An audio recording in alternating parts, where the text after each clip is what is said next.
Bismillahirrahmanirrahim.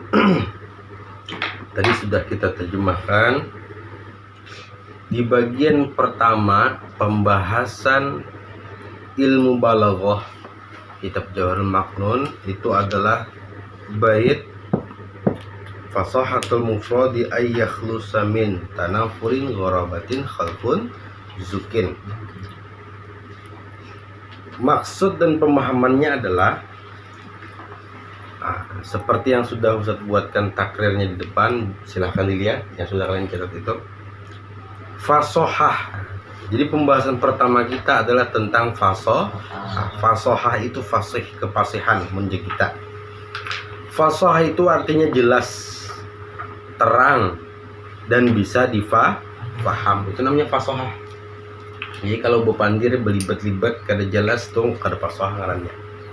Nah, secara rinci, secara balaghahnya yang disebut fasohah itu ada berapa syaratnya.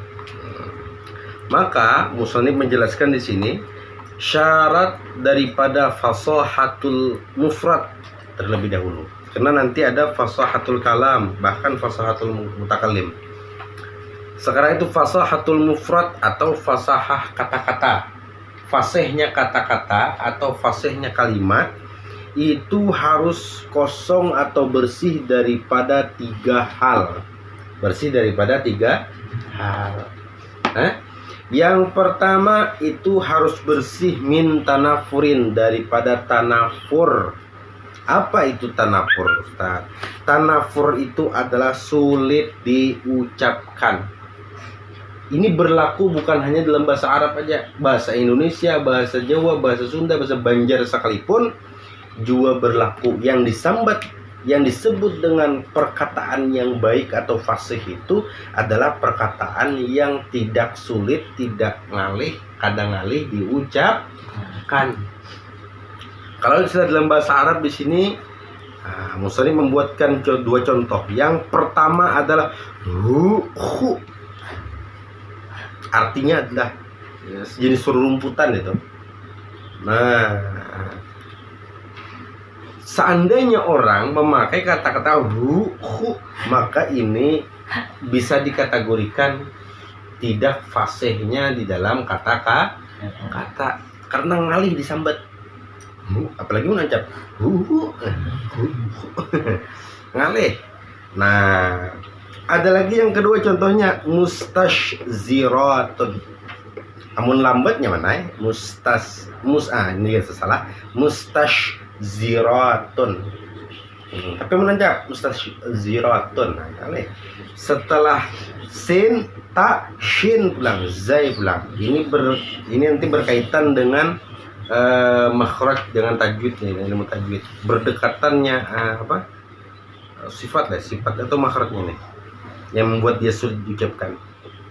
Nah, ini yang dicontoh hu tadi itu tanafur siqal dikategorikannya. Tanafurnya berat betul-betul berat, ngalih disambatnya. Kalau mustashziratun tuh masih agak nyaman disambat.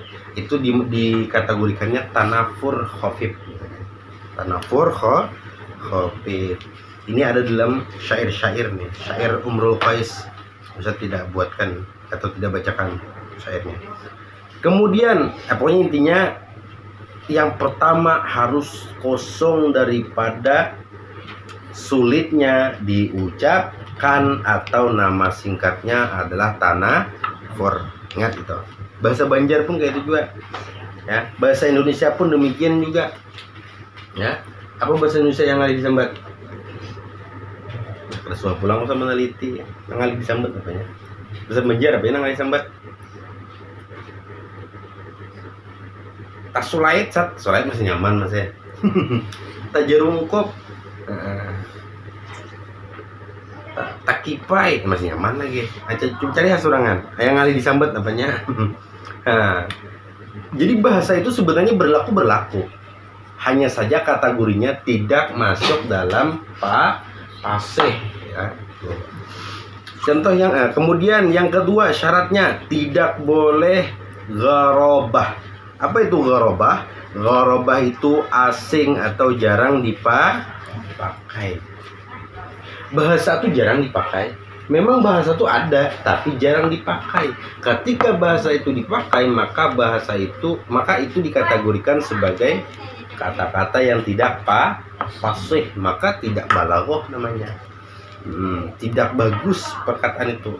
Maka ketika kita berpandir itu pakailah bahasa-bahasa yang biasa dipakai. Kalaupun untuk memakai bahasa-bahasa yang jarang dipakai itu ada tempatnya. Misalkan dalam syair kah? Atau kalau bahasa-bahasa orang-orang ilmiah itu, nah contoh, mari kita realisasikan dalam bentuk action yang benar-benar real. Itu satu sisi bisa gharabah, satu sisi bisa fasih. Gharabahnya di mana? Gharabahnya kalau berpandir di hadapan orang-orang kabun. Pandir depan orang kabun tengah dari mendengarkan apanya aja orang disambet ya. Real action apanya. Tapi yang mau berpandir dengan dosen, dengan para orang yang memang di ilmiah, orang yang kantoran apa sebagainya biasa. Nah, itu. Jadi gharabah itu intinya jangan memakai bahasa-bahasa yang jarang dipakai. Di sini contohnya takakatum. Ini daripada syair, saya bacakan syairnya. Malakum takakatum alayya katakakaikum ala di jinnatin ibran ki'o.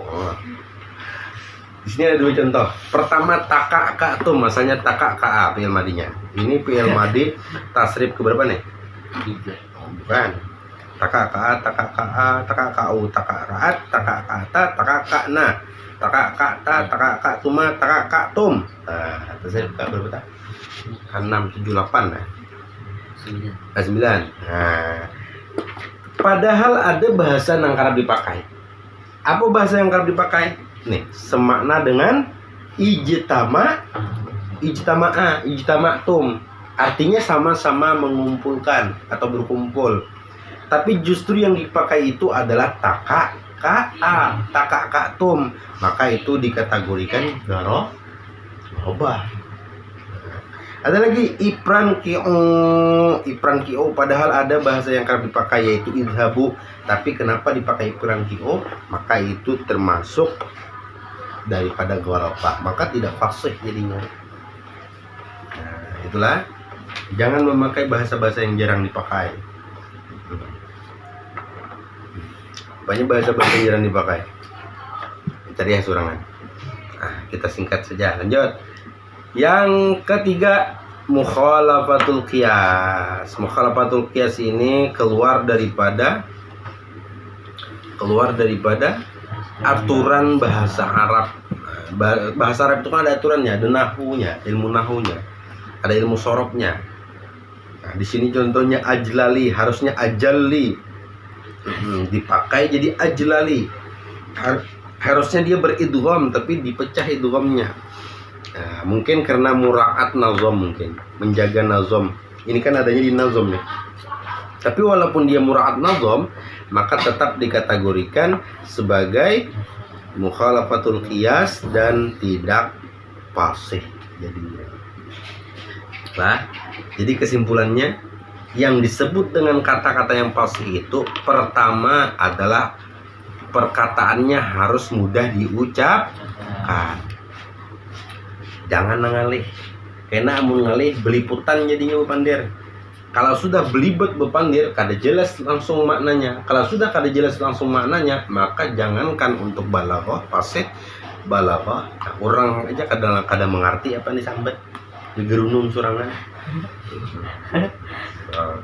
Kemudian yang kedua, gharabah, artinya jangan memakai kata-kata yang jarang dipakai. Pakailah perkataan yang sering dipakai. Nah, kemudian yang selanjutnya, jangan memakai kata-kata yang diubah-ubah, diacak-acak, umpati aturan aslinya. Nah, ini biasanya orang Indonesia paling harap nih, memukhalafatul qiyas nih. Ya, betul enggak? Terutama dalam tulisan. Nabi Muhammad Sallallahu Alaihi Wasallam, Muhammad SAW, yang YG, dengan DGN, disingkat-singkat.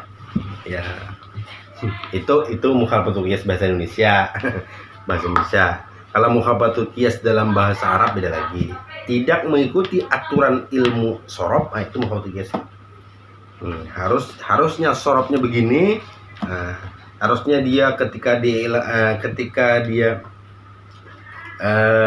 diilal begini jadinya, tapi dibaca seperti ini. Begitu. Contohnya seperti apa? Pirro. Itu masih ada lagi ya, Iprir. Pirro itulah. Firro, harusnya Firro lebih ininya. Tapi kenapa kemudian dipecah menjadi Iprir? Fi'il amar kan, dari farro ya firru, farran, farun, wazaka mafrurun. Firro, la tafirro. Kita bukan firro buatnya, tapi diasalkan ke asal. Jadi Iprir, la taprir. Itu adalah mukhalafatul qiyas. Banyaklah lagi contoh-contoh lainnya. Itu adalah fasahatul mufrad atau kalimat. Ini tinggal aplikasikan pula. Tinggal disesuaikan dengan praktek kita, bahasa kita. Karena ini tidak hanya berlaku di bahasa Arab, juga berlaku di bahasa kita. Jadi mau bahasa Banjar tuh jangan pakai bahasa nang disambat. Jangan pakai jarang nang dipakai bahasanya, dan jangan memakai bahasa-bahasa yang kada sesuai awan bahasa Banjar. Nah, itulah ya. Makanya Yusuf bisa gerigitan mohon santri bandir. Ya, coba mau pandir tuh jelas. Bila usah betakun jelas pandir tuh, apalagi laki. Babi ini anggaplah hanya supan-supan kan. Tapi kan babi ini kan bisa usah juga apanya bisa jelas sih pandir tuh. Baik, Allahu alam. Jember benar.